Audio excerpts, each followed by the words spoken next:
tour guides organised. They're taking us up to see some great New Guinea tribal mudmen. Following that, we'll be off to see some berry picking. We've timed it perfectly. We've got some harvesting, and we've got some great people here. We're going to show us some true New Guinea culture.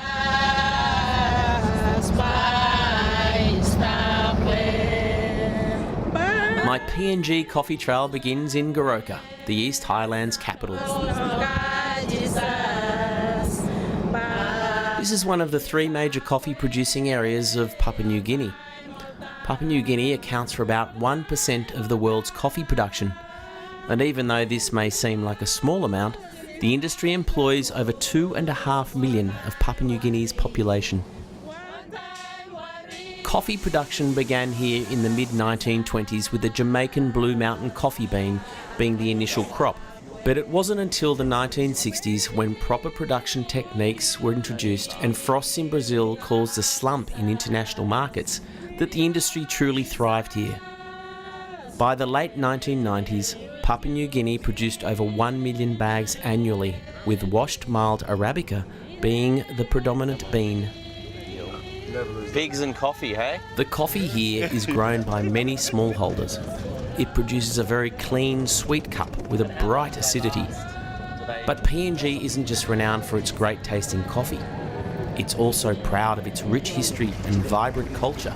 And my first stop here was to experience some of just that. Oh, this is a nice little village. It's not often someone invites you to sort of watch them get undressed or dressed, let alone in Papua New Guinea. So when do you usually do this dance? This is from our generation to generation from ancestors. What's the occasion? Yes, it's for chasing the enemy. And then we take the bows and arrows and then we spoke like ghost or something else. But I'm a friend.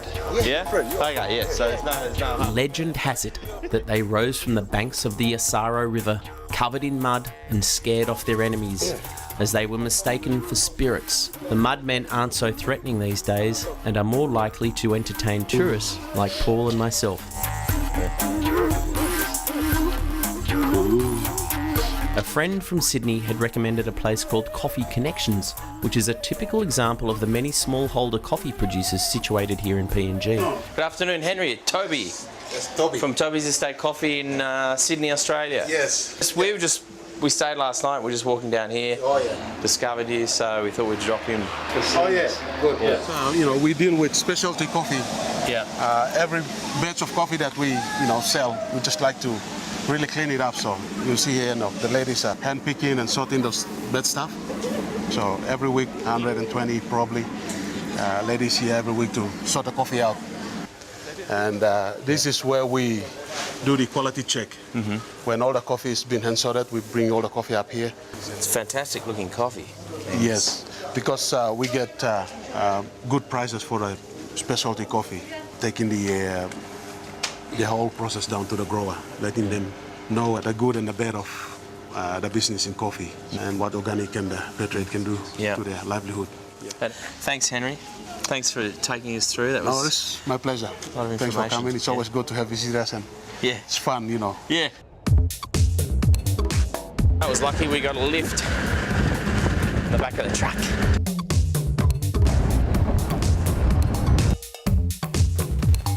So this is the airport coffee mill. The airport coffee mill is an opposite example of the smallholder style of producing here in PNG. Airport Coffee Mill produces millions of tonnes of coffee a year and is run by brothers Mick and Dave. It's pretty obvious Mick's passions lie with the big toys. So you just recycled all the husks and you just chuck them in there and boom, up it goes. Yeah. So flammable. Yeah, that'll get up to, if you let it, it'll get up to 180 degrees. It's blowing air in there as well, so it works like a cyclone. While Dave's interests lie in other areas of their collaboration. That coffee's grown at a lot of different altitudes and it's been processed by small farmers that wash and dry the coffee, and each of them would be doing it differently. So it's not as consistent, obviously, in the appearance or the taste as the plantation coffees. Yeah. But 80% of the coffee produced in New Guinea is the Y grade. Is the Y. Isn't coffee a great product that we can all have our opinion and all decide what's good and what's not good. But at the end of the day, it's what we all like. Doesn't mean it's a good or a bad coffee.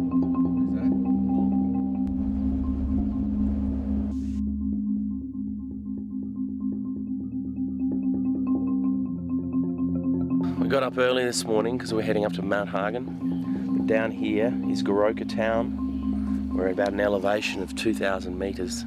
It's a bit chilly. It's very early in the morning, but we've got a fine Goroka coffee.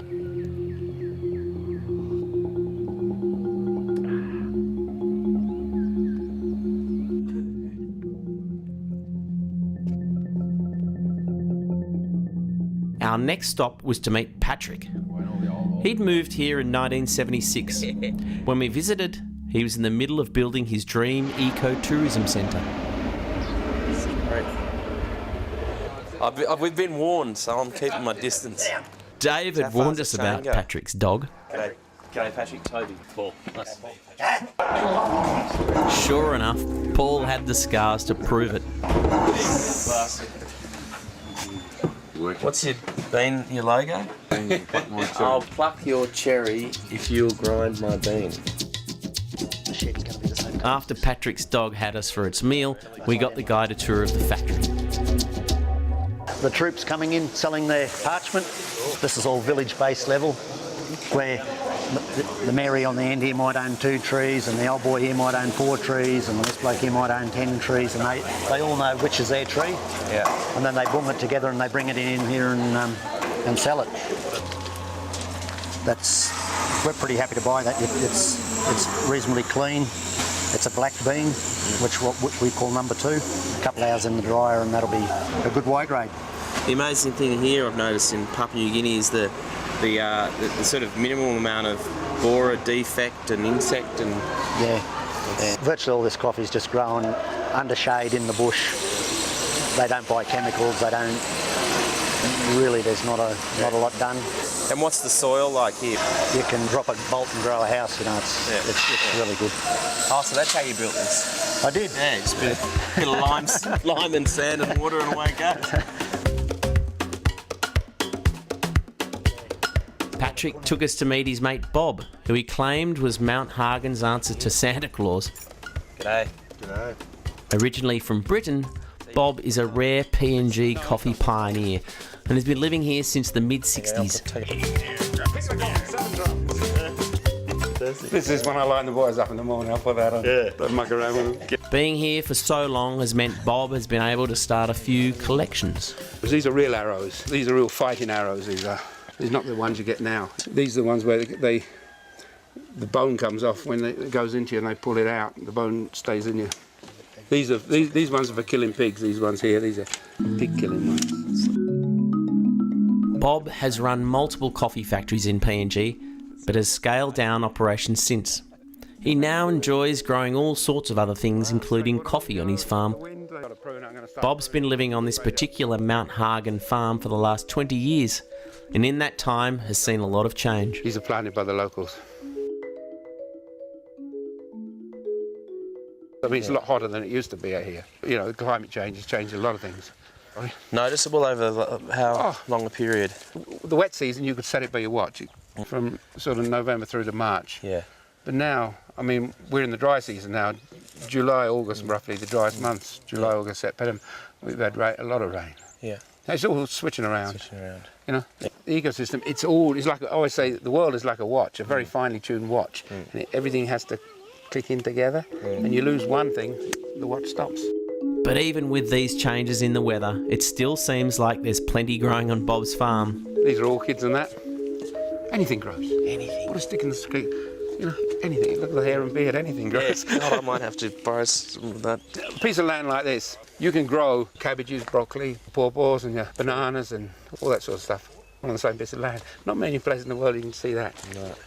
This valley, well, Papua New Guinea is a beautiful place. Sadly, it was time for my PNG coffee trail to end and say goodbye to these coffee pioneers of this untamed land. This is a great place, and as you saw, we saw some fantastic stuff, and great coffee, and some great PNG culture and music, and all these characters. What do we got here?